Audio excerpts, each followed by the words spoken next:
So as we predicted last week, OpenAI just brought out a new language model called GPT 5.2. What we described was something called GpT Garlic, which is their code name for what is now called 5.2. There's a lot of noise about it, especially because since writing and researching this episode and testing out the new model, they brought out another language model, or a language model improvement, which was their image model generation on top of their 5.2 model. So for this episode, we're going to try and keep it short and sweet for the final episode of 2025. We're just going to break down exactly what it means for you as an everyday user and the things you should be looking out for now. This is In the Loop with Jack Horton. I hope you enjoyed the show.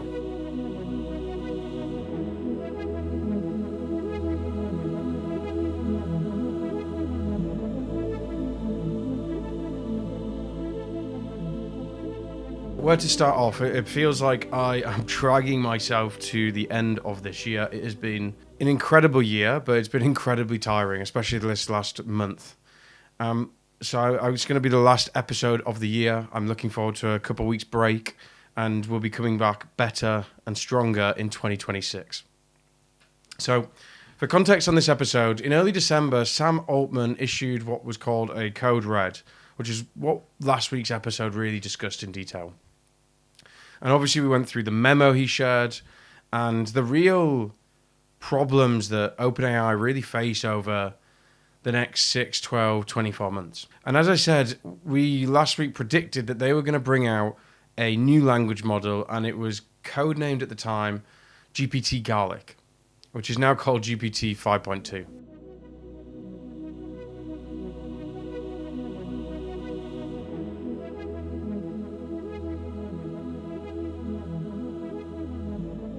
And to cut to the chase, really, I think actually, in many ways, they've matched a lot of Gemini's biggest model updates. Whether that's something that people feel in the press, feel in the market, I can't really say. I don't think so yet.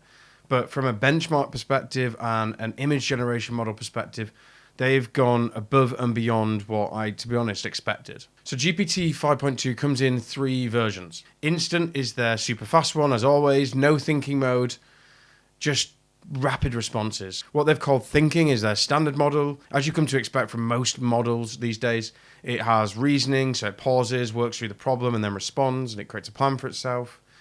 And now you've got pro extended thinking. So Matt Schumer, someone online that does a lot of commentary on the space, had access to this model since November 25th, testing it out, and apparently it was thinking for over an hour on some hard problems. But obviously Pro is only available on the $200 a month subscription. And frustratingly for many businesses, it's not available via API. There's also a new reasoning effort setting within the thinking mode. So you have standard high or extra high. So that obviously the higher you set it, the longer it thinks, and obviously you'd expect the better the output to be.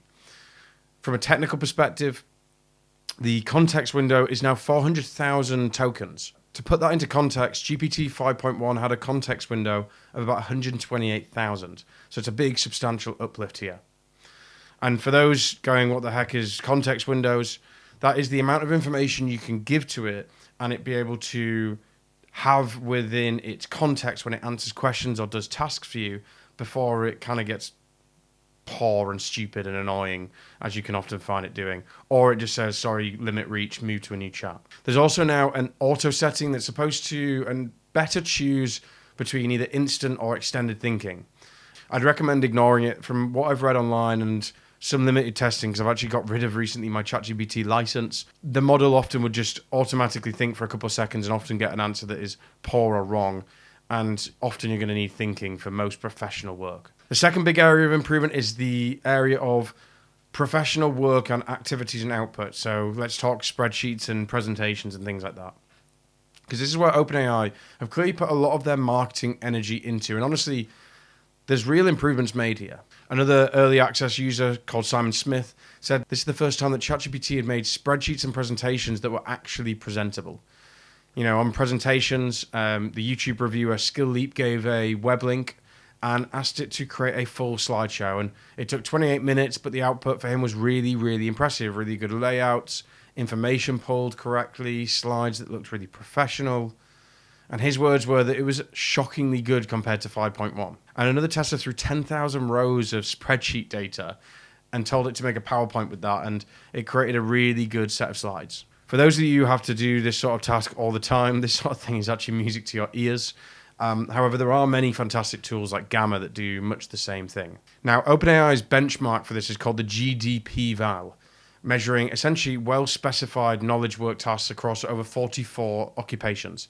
And they claim that 5.2 thinking mode ties on human expertise around. They claim that 5.2 thinking mode beats or at least ties with human experts on 70.9% of comparisons, up from 38.8%. So imagine it creating a task and having experts review it.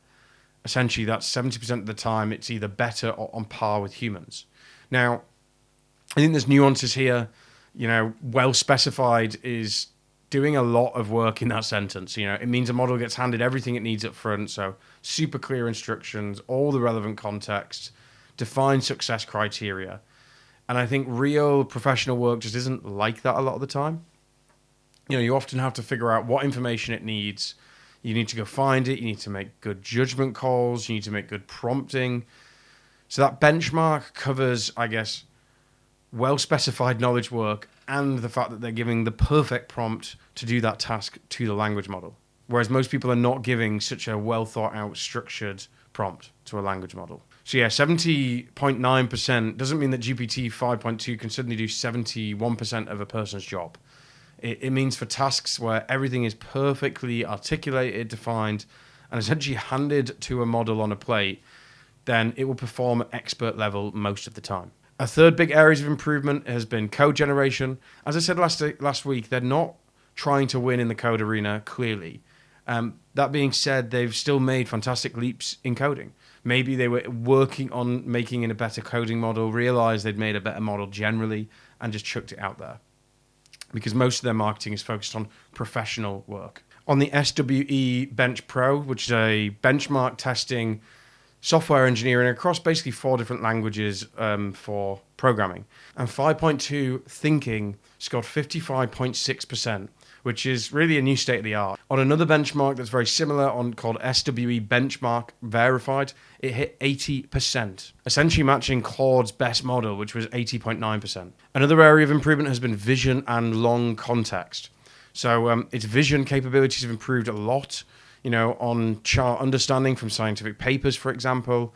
Its accuracy jumped from 80% to 88% on user interface understanding. So again, that kind of agent mode of reading your screen and making clicks.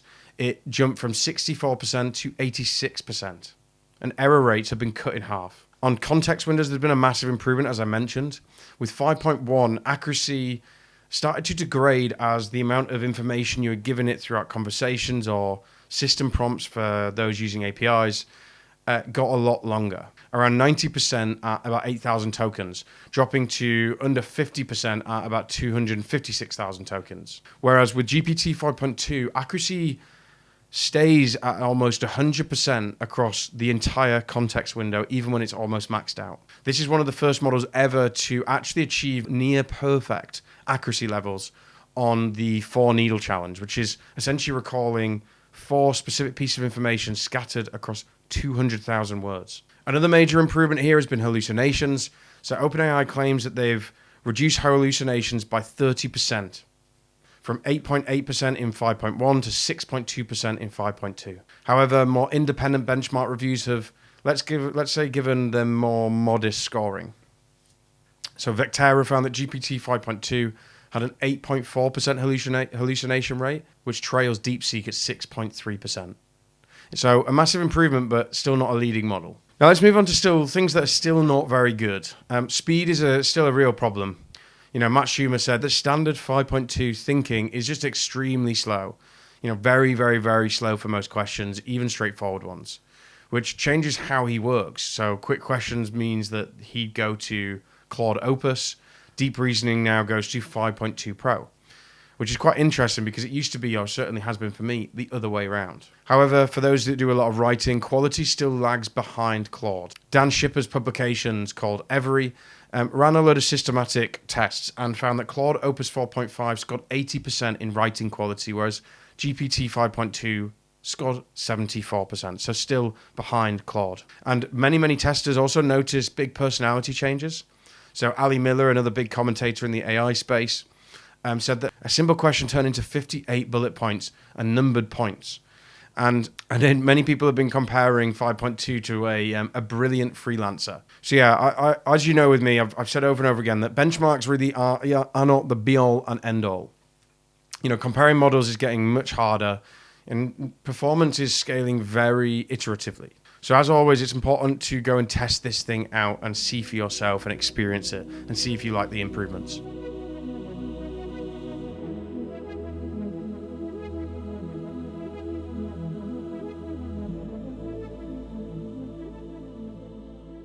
But yeah, to conclude, I think OpenAI's messaging on this release has been very focused, which is unusual because often they've been we're the best at everything for everyone, or with the very scattergun messaging. Now, every single executive and interview and media has really focused on professional work for this release and economically valuable tasks.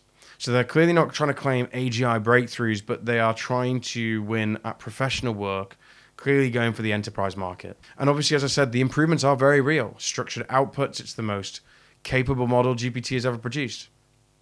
If your tasks involve slides and spreadsheets, then 5.2 is a serious upgrade. But I think if you zoom out, as I mentioned, you're seeing incremental progress, not massive leaps anymore. I think some people still hope for this big flash of inspiration, one model that conquers it all, but what we're starting to see is a pattern of that not being quite true. So 5.2 is a much better tool, but it's not a new era. And the fact that OpenAI is marketing better spreadsheets, I think tells us a lot about where we are with AI right now. Anyway, that's it for this week, and also, as I said, for this year. I hope you find this episode interesting, and I look forward to spending 2026 with you. Thank you, and see you next year.